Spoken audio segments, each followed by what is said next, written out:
Imagine turning on your TV in the late 1960s and suddenly seeing this. A woman standing completely still. Bare skin. No music. No apology.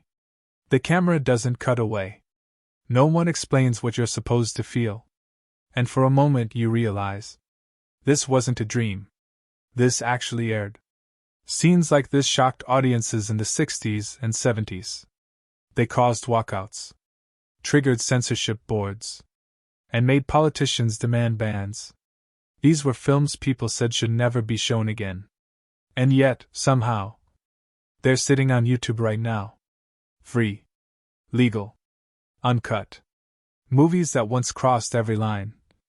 Now just a click away. This isn't nostalgia. This is a loophole. These are provocative films from the 1960s and 1970s that somehow slipped through, and were never meant to be this easy to watch. Number 10, Blow Up, 1966. There's a moment in Blow Up that feels almost accidental. A woman moves in front of the camera. The room is quiet. There's no music telling you what to feel. The camera doesn't rush. It stays. And suddenly, the scene stops feeling cinematic. It feels voyeuristic. That's what made Blow Up so dangerous when it was released. Not nudity. Not sex. Control. For the first time, a mainstream film forced the audience to sit inside the act of looking. And then slowly made that act uncomfortable. The woman isn't flirting with the camera. She isn't performing for the viewer. She exists. And that subtle shift broke an unspoken rule.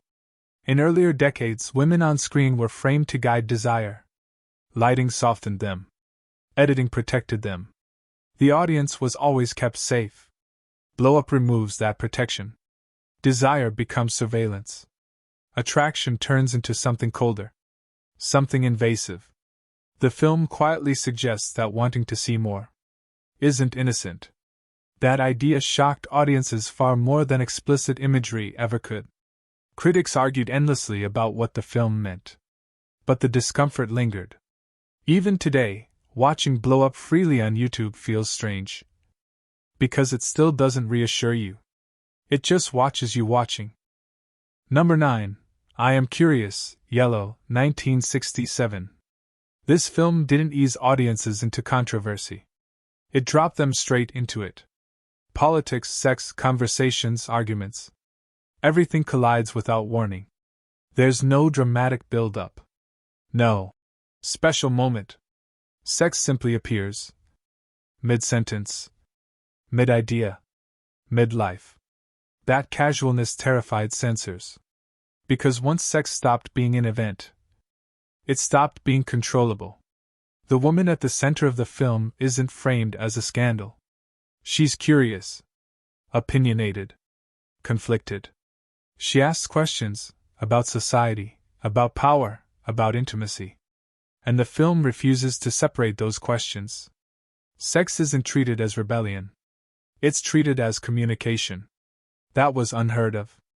Audiences weren't used to seeing female desire presented without shame or spectacle. Here, it wasn't even highlighted.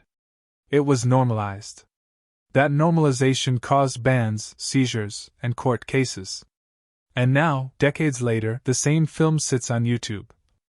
Quietly, casually, as if none of that ever happened. That contrast alone is unsettling. Number 8. Belle de Jour, 1967. Belle de Jour looks calm. Elegant. Controlled. Almost respectable. That's exactly why it works. The film follows a woman who lives two lives. One visible. One hidden. But unlike earlier films, it doesn't frame her secret life as tragedy. She isn't desperate. She isn't abused. She isn't running from anything. She chooses. And the film never explains why. That refusal was radical. Cinema had trained audiences to expect reasons. Trauma. Loneliness. Madness. Belle de Jour offers none of that. Desire exists without justification. And that made viewers deeply uncomfortable. Because if desire doesn't need a cause, it can't be corrected. The film doesn't punish her. It doesn't redeem her. It simply observes. Even now, that neutrality feels provocative. Watching it for free on YouTube feels almost wrong. Not because of what it shows, but because of what it refuses to say. Number 7, Faster, Pussycat. Kill. Kill. 1965. If you drop this film into modern YouTube without context, most people would assume it was made decades later. That's how aggressive it feels. From the very first minutes, the movie makes one thing clear. These women are not here to be desired. They're here to dominate. They drive fast cars. They speak loudly. They touch men the way men were used to touching women. And the camera doesn't apologize for any of it. In the mid-1960s, this was borderline unthinkable. Cinema still treated female sexuality as something reactive. A response to male action. A consequence. This film flips that relationship entirely. The women move first. They escalate. They intimidate. Men aren't the hunters anymore. They're confused. Off balance. Often afraid. That reversal was the provocation. At the time of release, the film was dismissed by critics as trash. Exploitation. Cheap shock. And that label mattered. Because calling it trash allowed institutions to ignore what it was actually doing. It wasn't just sexual. It was confrontational. It suggested that power could be physical, sexual, and female. Without punishment. Here's the part that rarely gets mentioned. The film barely played in respectable theaters. It circulated in drive-ins and grindhouse cinemas. Places that weren't taken seriously. Which meant censorship boards largely looked away. That's how it survived. And now, decades later, it's freely available on YouTube. A film that openly mocked gender norms. Long before mainstream cinema dared to question them. It doesn't feel dated. It feels unresolved. Number 6, Performance, 1970. Performance doesn't introduce itself gently. It disorients you almost immediately. You're never fully sure who's in control. Or who's watching whom. Sex, identity, violence, and performance blur together. Until they stop feeling like separate concepts. Women in this film are not stable figures. They shift roles. They absorb personalities. They destabilize the men around them. Desire here is not about attraction. It's about transformation. That terrified audiences. Because cinema had always used women as anchors. Emotional reference points. Performance removes that anchor. The woman becomes a mirror. And what men see reflected back is uncomfortable. Here's a real fact that explains why the film feels so fractured. The studio panicked during production. They didn't understand what they had funded. The original cut was shelved. Scenes were re-edited. The release was delayed for nearly 2 years. Executives feared the film was unreleasable. Not because of nudity alone, but because of confusion. They couldn't explain it. And anything that couldn't be explained was dangerous. When the film finally reached audiences, reactions were extreme. Some walked out. Some praised it as revolutionary.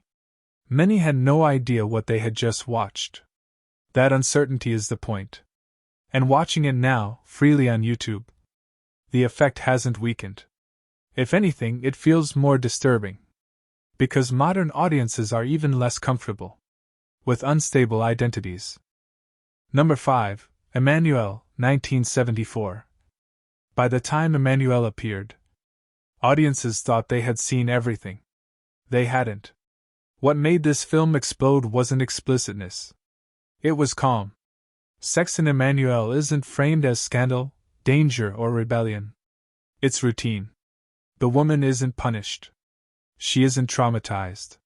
She isn't saved. She explores.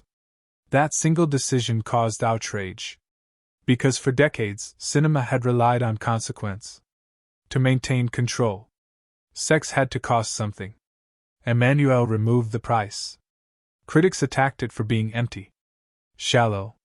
Morally irresponsible. But audiences flooded theaters. In some cities, the film played for years without interruption. That alone terrified cultural authorities. Here's a key fact. In several countries, Emmanuelle was not officially banned. It was quietly restricted.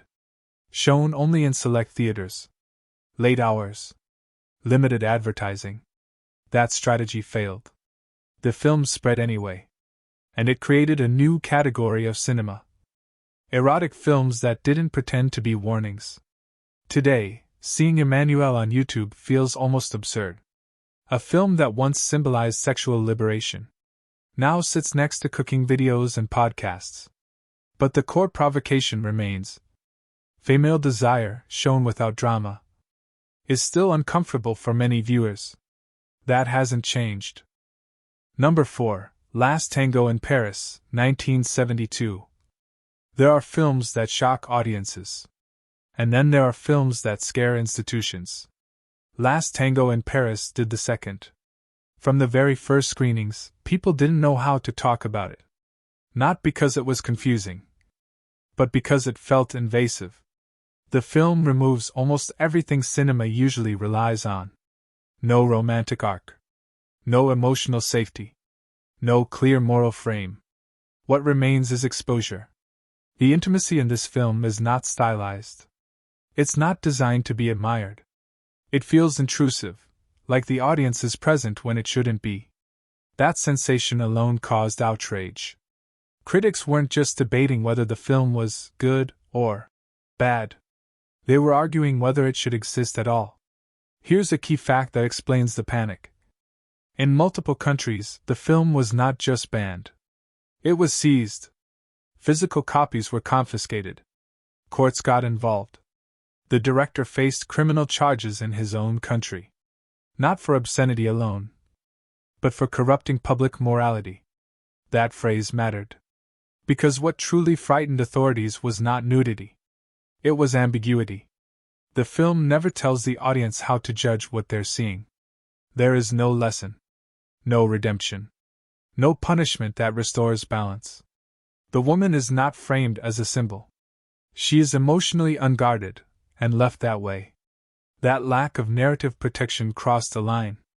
Even decades later, watching Last Tango in Paris feels uncomfortable. Not shocking. Uncomfortable. And seeing it freely available on YouTube feels almost unreal. Like a mistake that hasn't been corrected. Number 3. A Clockwork Orange, 1971. If Last Tango in Paris unsettled audiences, A Clockwork Orange attacked them. This film doesn't ease you into discomfort. It throws you into it, and refuses to let you look away.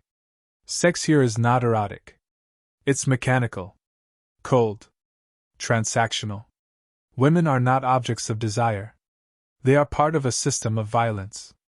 That distinction is important. Earlier films used sexuality to soften brutality. Kubrick does the opposite. He forces the audience to confront how easily sex and violence merge. When empathy is removed. This terrified censorship boards. Not because the film was explicit, but because it was analytical. It suggested that society itself could normalize cruelty, if it was packaged correctly. Here's a real, documented fact.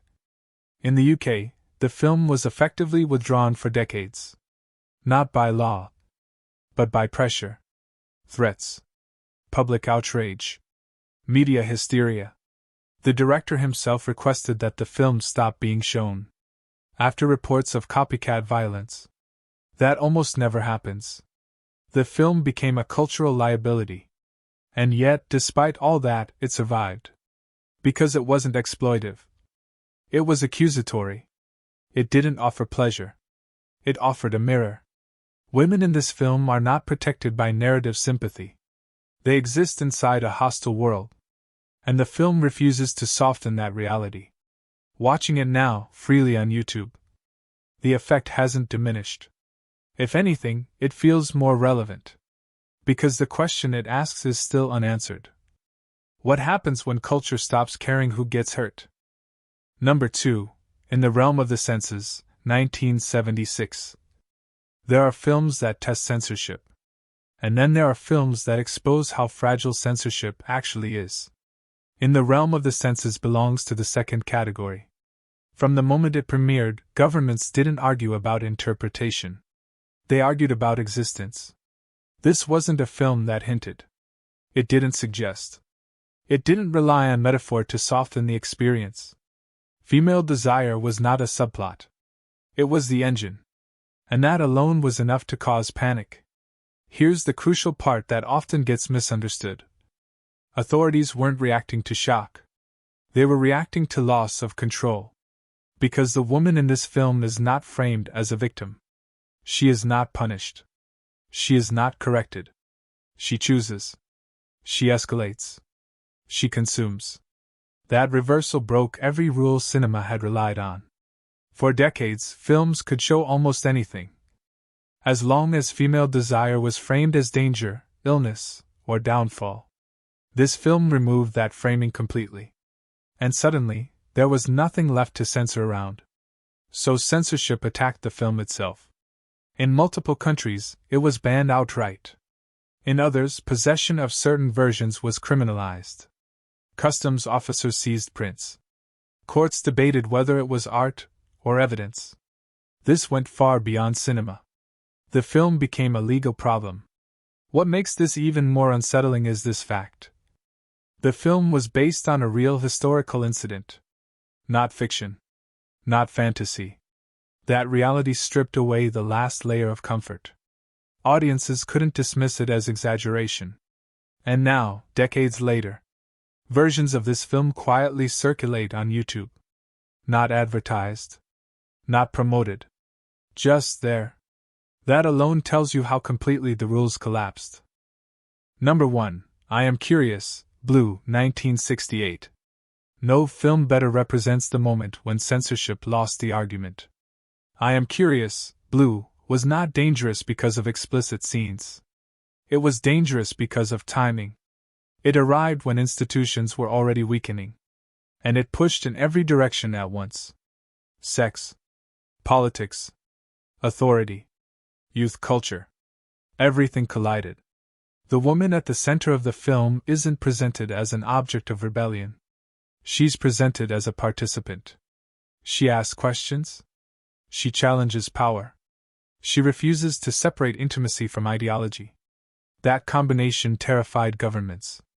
Because once personal freedom and political thought merged, control became impossible. Here's a documented fact that explains why this film matters so much. In the United States, I Am Curious, Blue, triggered one of the most important obscenity court cases in film history. The outcome weakened censorship laws permanently. Not just for this film. For all films. That means this movie didn't just survive censorship. It helped dismantle it. The irony is almost uncomfortable. A film once labeled dangerous, corrupting, and immoral now sits on YouTube. Free. Accessible. Surrounded by ads. That contrast says more than any analysis ever could. The system didn't win. It adapted. And the film remained. These films weren't meant to be easy to find.